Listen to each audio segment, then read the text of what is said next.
Beginning డేస్లో acting అంటే మీరేమో యాక్టింగ్ నేర్చుకొని వచ్చిన వాళ్ళు కాదు కదా, మరి బిగినింగ్ డేస్లో యాక్టింగ్ పరంగా ఎలాంటి కష్టాలు పడ్డారు? అంటే యాక్టింగ్ కెమెరా ముందు చేసేటప్పుడు.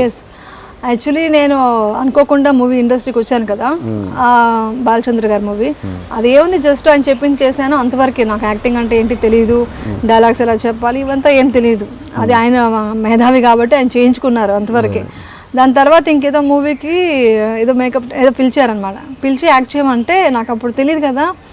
చేస్తే వాళ్ళు తమిళ్లో ఒక మాట అన్నారండి, సత్తుపోరం పండతకు వెత్తల పాక కుర్త మాదిరికి అన్నారు. అటంటే ఏంటంటే డెడ్ బాడీలాకి తమలపాకు ఇచ్చినట్టుగా ఉంది యాక్టింగ్ అన్నారు.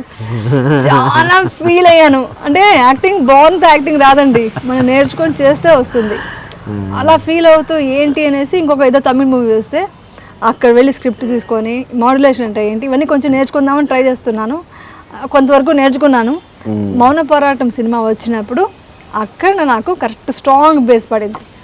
ఎలా అంటే అప్పుడేంటి మీ సినిమా ఓకే అయిన తర్వాత ఇంకా బెటర్ అవ్వాలి కాబట్టి పాలిష్ చేయాలి ఇవి పర్ఫార్మెన్స్ అంతా అని చెప్పి ఎవ్రీడే ఒక బ్యాగ్ వేసుకొని స్కూల్కి వెళ్ళినట్టు వెళ్ళిపోయేదాన్ని. అక్కడికి వెళితే వాళ్ళు డైలాగ్ అంటే ఏంటి, ఎలా మాడ్యులేషన్ చెప్పాలి, ఈయన సంజీవి గారు ఉన్నారు కదా, ఆయన నాకు నేర్పించింది.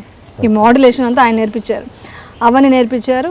షూటింగ్ వెళ్ళిన తర్వాత యాజ్ యూజువల్ డైరెక్టర్ గారు ఆయనకి చాలా న్యాచురల్గా యాక్ట్ చేయాలి అనేది నేను నేర్చుకుంది అక్కడే. నా ఫస్ట్ మౌన పోరాటంలో నేర్చుకున్నాను.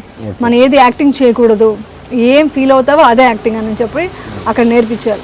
అప్పుడు కష్టమయ్యేది నేర్చుకునేదాన్ని. ఏదైనా అంటే నేను ఒక మాట పడనండి, తిట్టడం కాదు, ఫస్ట్ ఏంటి అంటే కూడా నేను పడను. అందుకని నేను కష్టపడి నేర్చుకుని ప్రాక్టీస్ చేస్తూ అసలు సెకండ్ హాఫ్ చేసేటప్పుడు అయితే నేను ఎవరితో మాట్లాడేదాన్ని కదా నిజంగానే, రూమ్లో కూర్చొని. ఎందుకంటే వితౌట్ డైలాగ్ ఎస్పెషల్లీ ఎలా చేస్తావో చెయ్యాలనేవాళ్ళు. వితౌట్ డైలాగ్ అంటే ఎలా చేయాలని అలా ప్రాక్టీస్ చేసి చేశాను, అలా నేర్చుకున్నాను. The mind is everything, what you think you become. అర్థమైందా? అదే మనం ఏం అనుకుంటామో అదే లైఫ్, అలాగే మన లైఫ్ ఉంటుంది. మన థింకింగే లైఫ్, మన థింకింగ్ బట్టే మన లైఫ్ ఉంటుంది. మీరు ఎలా తీసుకుంటారు అనేది ఇంపార్టెంట్. అంటే ఎగ్జాంపుల్కి ఇప్పుడు మీ దగ్గర ఏముందనే కాదు, దాన్ని మీరు ఎలా ఫీల్ అవుతున్నారు అనేది ఇంపార్టెంట్. మీ దగ్గర ఉన్న దాంట్లోనే మీరు హ్యాపీగా ఫీల్ అవుతే హ్యాపీగా ఉంటుంది లైఫ్. అలాంటి బుద్ధిజంలో ఇలాంటివి ఎక్కువ ఉంటాయి. అవన్నీ ఆ కోడ్స్ చదువుతూ ఉంటాను కదా, నాకు మైండ్ చాలా ఇంట్రెస్టింగ్గా ఉంటుంది. దాన్ని మనం అప్లై చేసేసుకుంటే ఇంకా హ్యాపీగా ఉంటుంది.